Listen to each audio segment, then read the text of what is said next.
Shalom saudara, Bapak Ibu, apa kabar? Dimanapun saudara berada, saya yakin Tuhan tetap menyertai, ya. Dan saya harap saudara masih semangat untuk mengikuti Bible Study. Kita akan belajar sesuatu yang luar biasa. 1 Samuel 7, akhirnya 1 Samuel 4 ada kekalahan, sekarang muncullah yang namanya kemenangan. Sebelum ke sana, mari kita puji dan sembah Tuhan. Mari kita siapkan hati kita, siapkan pikiran kita. Kita fokuskan diri kita kepada Tuhan saja, saudara. Radabasik kita bayar, ada bayar, ada basik kita. Ya radabasik kita bayar, ada bayar, ada. Masih kita kata ya radabasik kita. Oh radabayar, oh radabayar, ada.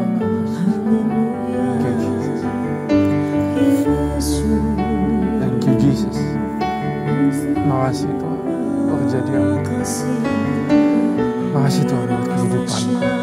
Thank you, thank you Father. Thank you, makasih.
kami kemenangan. Kau yang berikan pertolongan Tuhan, Kau Allah yang baik. Ya radaba, ya radaba, ya radaba, haleluya, haleluya. Puji namamu Tuhan, I bless you Lord. Oh, Tuhan yang besar, Tuhan yang tak pernah gagal. Thank you Jesus.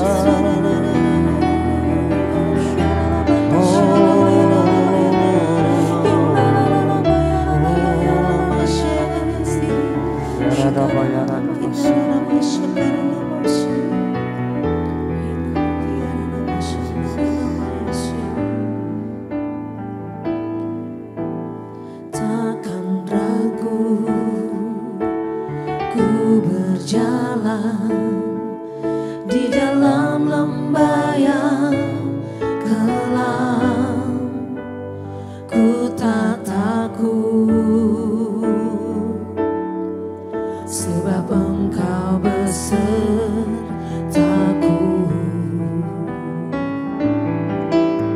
Segala yang Kau izinkan terjadi dalam hidupku, ku percaya mendatangkan kebaikan. Bapa, ku percaya rancangan-Mu indah. Bapa, ku percaya Kau turut bekerja dalam segala hal, mendatangkan kebaikan bagiku. Bapa, ku percaya rancangan-Mu indah. Bapa, ku percaya Kau turut bekerja dalam segala hal, mendatangkan kebaikan bagiku. Bapa, ku percaya rancangan-Mu indah. Bapa, ku percaya Kau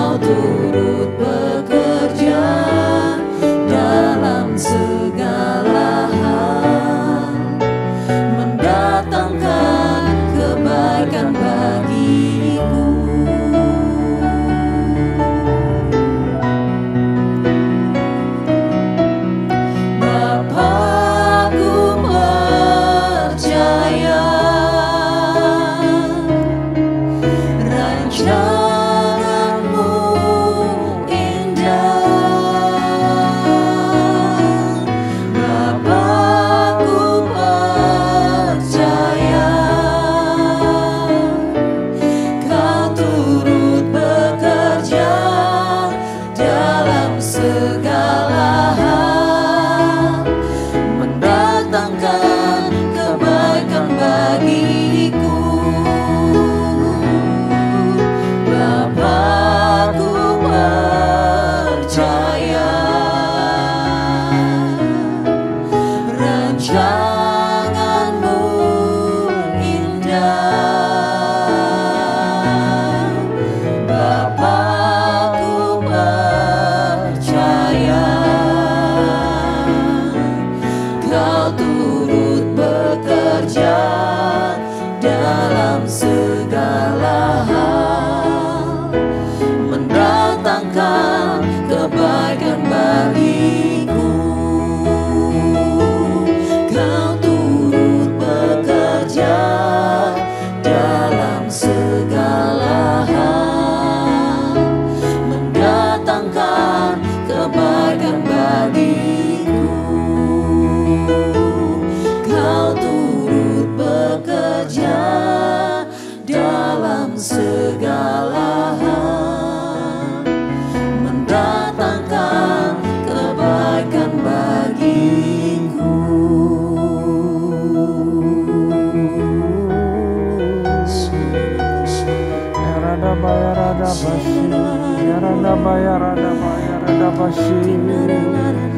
Terima kasih Tuhan.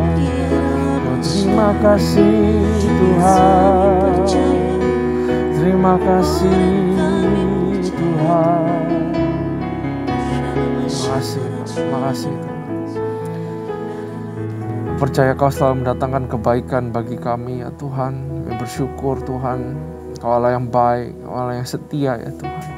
Bapa, ajar kami firman-Mu pada saat ini Tuhan, supaya kami mengerti kehendak-Mu, kami mengerti perintah-Mu. Dan bukan cuma kami mengerti, tapi kami bisa melakukan firman-Mu ya Bapa. Lindungi hamba-Mu di balik salib-Mu, berkati lidah bibir hamba-Mu, berkati telinga, hati, semua yang mendengar, supaya mendapatkan sesuatu yang berharga, benih yang ditabur, boleh tumbuh berbuah, dan boleh menjadi berkat juga buat orang lain. Terima kasih Tuhan, hanya di dalam nama Yesus, haleluya, amin. Nah mari kita buka saudara,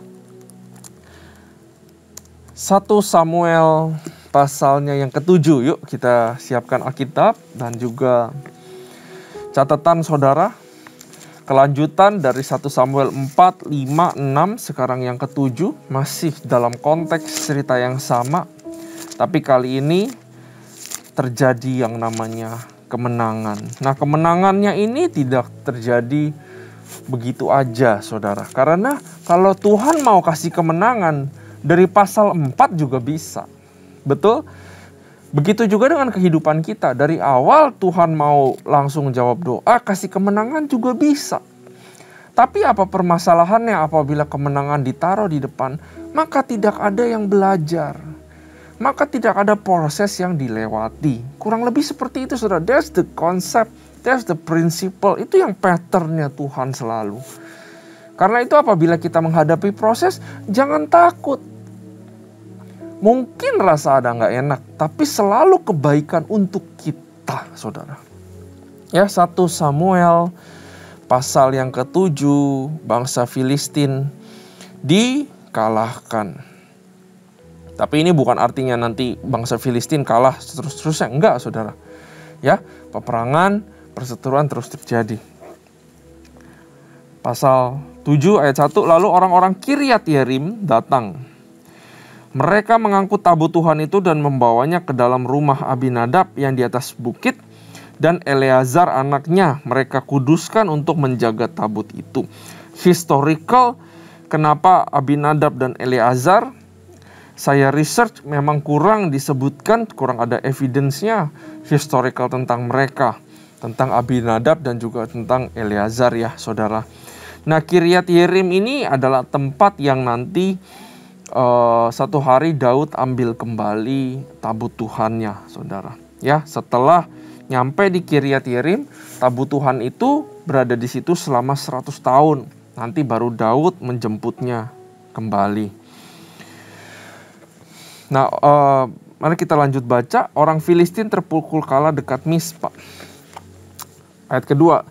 Sejak saat tabut itu tinggal di Kiryat Yearim, berlalulah waktu yang cukup lama, yakni 20 tahun, dan seluruh kaum Israel mengeluh kepada Tuhan. Berhenti dulu sampai sini. 20 tahun ini bukan artinya tabut Tuhan total 20 tahun di Kiryat Yearim, tapi sejak dia ada di situ sekarang udah 20 tahun ya, bangsa Israel mengeluh kepada Tuhan. Dan mengeluh ini bukan mengeluh komplain, Saudara. Mengeluh ini bukan mengeluh yang mengeluh yang seperti di padang gurun itu. Tapi mengeluh ini bahasa Inggrisnya adalah lamentation, yang artinya berseru minta tolong, Saudara. Akhirnya bangsa Israel berseru minta tolong sama Tuhan. Tuhan bilang, ini yang aku tunggu. Ya, dari awal kamu pakai caramu sendiri, pakai pikiranmu sendiri, kamu main angkat Ark of Covenant, perang menang, toh kamu kalah. Yang kamu butuh itu cuman kamu berseru, aku rindu dengar suara kamu. That's it, Saudara. That's it. Yang Tuhan rindukan adalah hati yang hancur, yang mau bertobat, berbalik ke Tuhan. This is the start of revival. Hati yang hancur. Semua satu hati, satu bangsa minta pertolongan kepada Tuhan. Ini yang Tuhan tunggu. This is the start of revival. This is the start of victory, kata Tuhan. Ya. Ini adalah permulaan sebuah revival. Justru saat kita fine-fine aja, gak ada si unity, yang satu menangis buat ini, yang satu ya diem-diem aja, as long as I'm fine. Ya, yang satu menangis buat jiwa-jiwa, yang satu enggak bisa, Saudara. Tuhan ngajarin unity itu enggak cuman satu komunitas saling mengasihi, saling dalam iman, dasar iman yang sama, saling sama hobi, interest. Bukan cuman itu unity, tapi unity juga menangis untuk hal-hal yang sama, Saudara.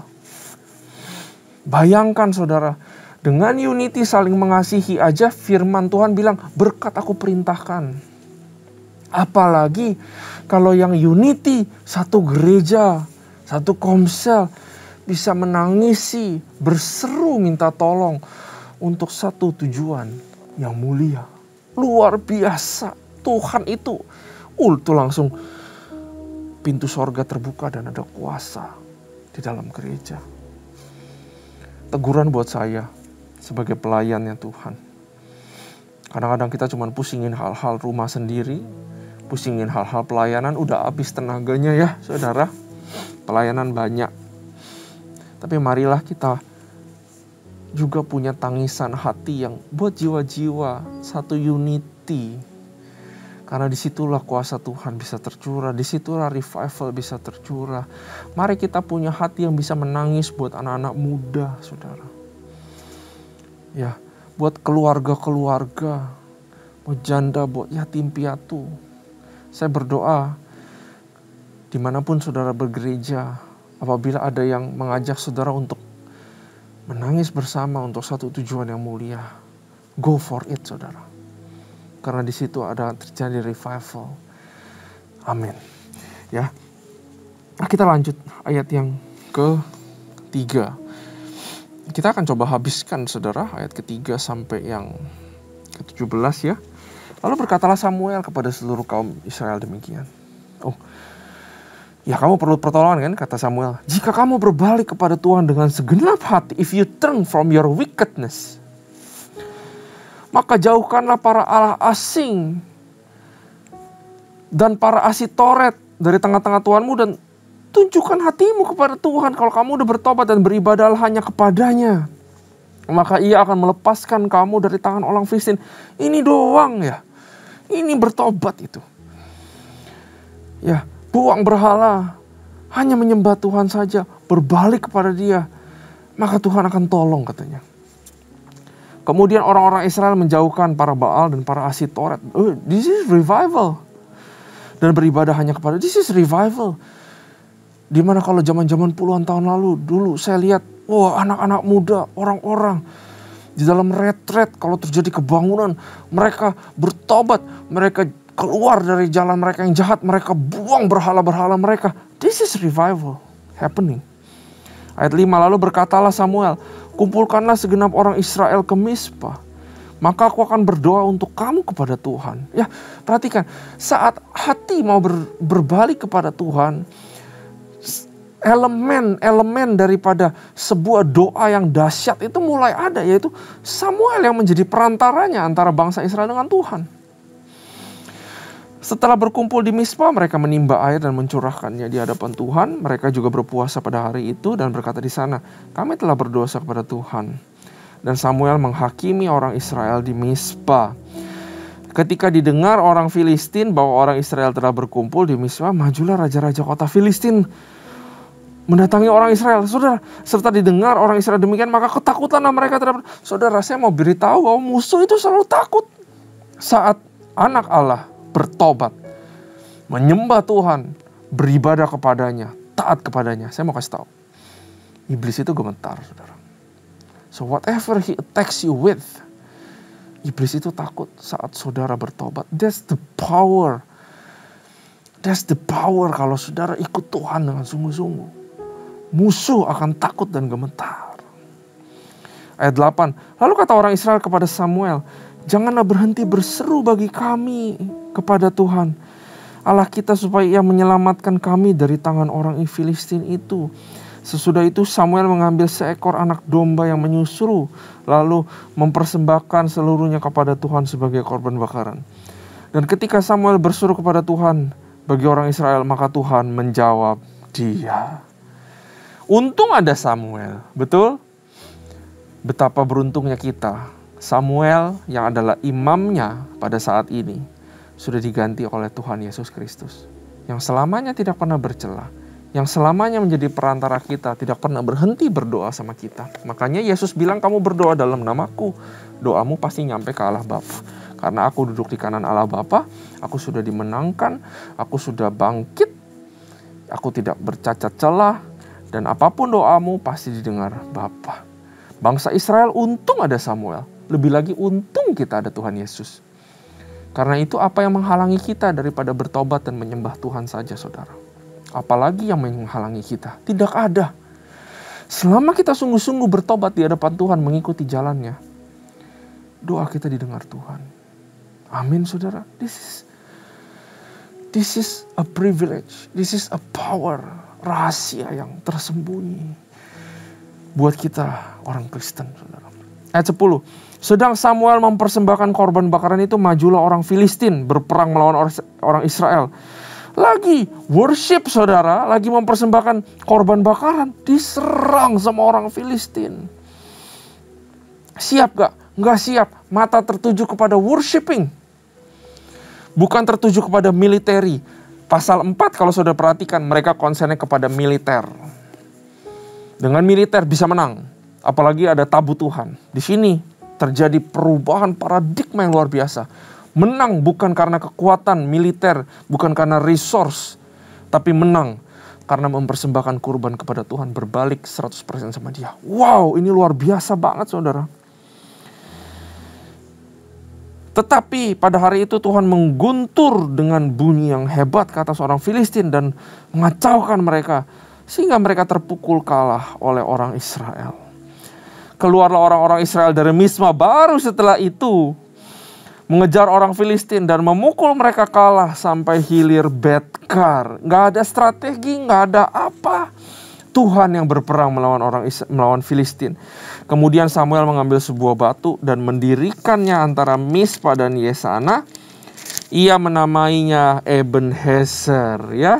Saudara lihat dari awal mereka emang berkemah di Ebenezer, tapi di sini dimaknai oleh Samuel, katanya sampai di sini Tuhan menolong kita. The stone of help, the stone of hope daripada Tuhan, Ebenezer.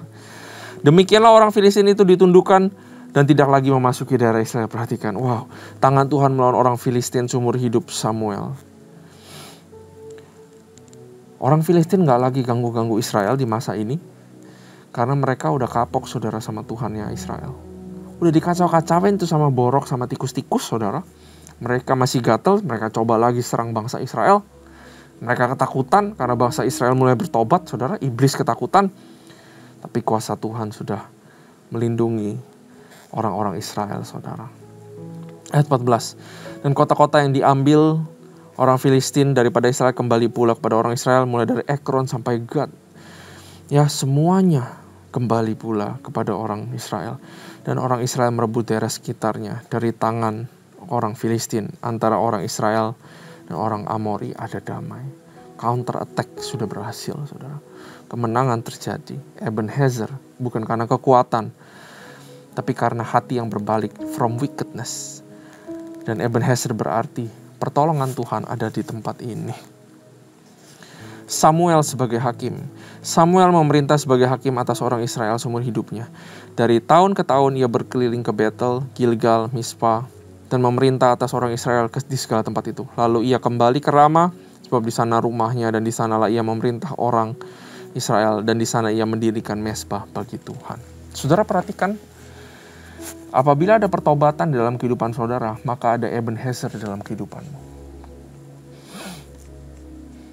Apabila ada pertobatan di dalam kehidupan kita, ada revival. Apabila ada pertobatan di dalam keluargamu, dalam komunitasmu, ada Ebenezer. Sebuah batu yang tidak pernah akan lenyap selama-lamanya. Pertolongan Tuhan ada di tempat itu. Luar biasa sekali 1 Samuel 7 ini. Dan kita juga belajar satu lagi tentang doa, saudara. Tentang doa yang dijawab Tuhan, kita belajar di sini. Untuk doa dijawab Tuhan, saudara, pertama perlu yang namanya perantara. Di sini perantaranya ada Samuel. Tapi kita punya perantara yang lebih hebat dari Samuel, namanya Yesus Kristus, tadi saya udah bilang. Perantara checklist, udah. Yesus yang selalu mendengar doa kita. Selama kita berdoa di dalam Dia. Ya. Maka kita punya perantara. Dan dituliskan di firman Tuhan di Ibrani, perantara kita ini bukan perantara yang biasa, tapi perantara yang tahu kelemahan kita, tahu kesalahan kita. Dia tahu rasanya hidup di dalam daging, tapi memang dia tidak berbuat dosa, tapi dia tahu rasanya seperti apa, dan dia tidak berdosa sama sekali. Dan marilah kita datang kepada perantara kita dengan penuh keberanian untuk mendapatkan pertolongan pada waktunya. Itu firman Tuhan yang bilang sendiri. Kita punya perantara, kita punya akses yang valid dan legal. Itu dibeli sama Tuhan, bukan diusahakan sama kita. Makanya kadang-kadang kita dalam berdoa kita suka pakai kekuatan kita. Tuhan, wah kalau saya emang lagi fine-fine aja nih rohaninya, saya lagi fire nih, saya lagi bener hidupnya. Wah kalau berdoa rasanya, wah pasti terjadi, pasti. No. Pasti terjadi karena perantara kita Yesus Kristus. Bukan karena kesucian, kekudusan kita. Saudara butuh perantara dan saudara butuh hati yang bertobat. Dan yang ketiga, saudara harus melakukan doa itu. Ya, there is a collective prayer. Ini yang kita lihat adalah collective prayer, prayer massal secara besar. Karena itu perlulah ada collective prayer di dalam kehidupan kita. Perlu ada mezbah keluarga, perlu ada menara doa, perlu ada kita ikut ke ibadah raya di situ berdoa bersama-sama. Di dalam komsel perlu berdoa. Kita perlu mengelilingi kehidupan kita dengan collective prayer event. Ya. Dan juga kita perlu yang namanya trust sama Tuhan. Samuel cuma ngomong gampang, satu kalimat. Kamu bertobat, Tuhan pasti tolong. Mereka nggak pakai ragu, saudara. Di sini mereka belajar trust sama Tuhan. Apakah saudara trust Him? Walaupun kamu sedang menghadapi sesuatu yang impossible, apakah kamu trust Tuhan? Itu salah satu bahan makanan untuk sebuah bahan raw ingredients untuk sebuah doa, saudara. 2 Tawarik 7:14 yang sering kita baca. Dan umatku yang atas namaku disebut, that's Israel, betul? Merendahkan diri. Umat Israel merendahkan diri di sini. Mereka butuh pertolongan Tuhan. Mereka mengeluh di sini, itu bahasanya kurang baik sebenarnya, tapi lamented. Mereka merendahkan diri, mereka berdoa, ya, lewat perantaranya yaitu Samuel, dan mencari kembali wajahnya Tuhan. Berbalik dari jalan-jalan yang jahat, mereka buang Baal, Asitoret semua. Maka aku akan mendengar dari sorga dan mengampuni dosa mereka, serta memulihkan negeri mereka. Humble ourselves di hadapan Tuhan. Berbalik dari semua, artinya humble ourselves. Buang berhala, artinya humble ourselves. Dan mencari wajahnya Tuhan. Saya yakin umat Israel selama 20 tahun ini mencari wajah Tuhan. Kalau belum diketuk, saudara ketuk terus. Saudara minta terus, gak pernah berhenti. Berbalik dari jalan yang jahat dan meminta. Berbalik dari jalan jahat, meminta. Pertahankan kekudusan, meminta. Pertahankan kekudusan, meminta. Ini yang diajarin firman Tuhan sendiri, saudara. Dan Tuhan pasti akan menjawab. Amin, saudara. Mari kita bersatu di dalam doa. Kami bersyukur Tuhan, Kau memberikan kemenangan kepada bangsa Israel sekaligus mengajari kami bahwa dari awal Kau sudah bisa memberikan kemenangan, tapi Kau mengajarkan kami banyak hal. Tuhan, dari 1 Samuel 4-7 Tuhan, Kau mengajarkan kami kasih-Mu Tuhan, bahwa Kau mencari jalan kembali yang untuk mengetuk pintu kami. Ya, Kau yang selalu bekerja di balik layar yang kami gak tahu Tuhan. Dan Kau mengajarkan kami untuk humble ourselves dan untuk berdoa karena kami punya perantara yang luar biasa, yaitu Engkau ya Yesus. Bapa, aku berdoa buat semua yang mendengar, biar kami benar-benar sungguh-sungguh bertobat dan berbalik dan gak lagi menyembah berhala-berhala di dalam kehidupan kami. Dan kami berdoa, kami percaya Kau pasti mendengarnya ya Tuhan.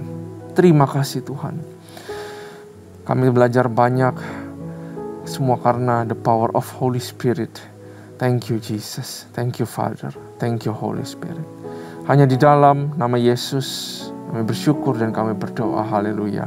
Amin. Tuhan Yesus memberkati.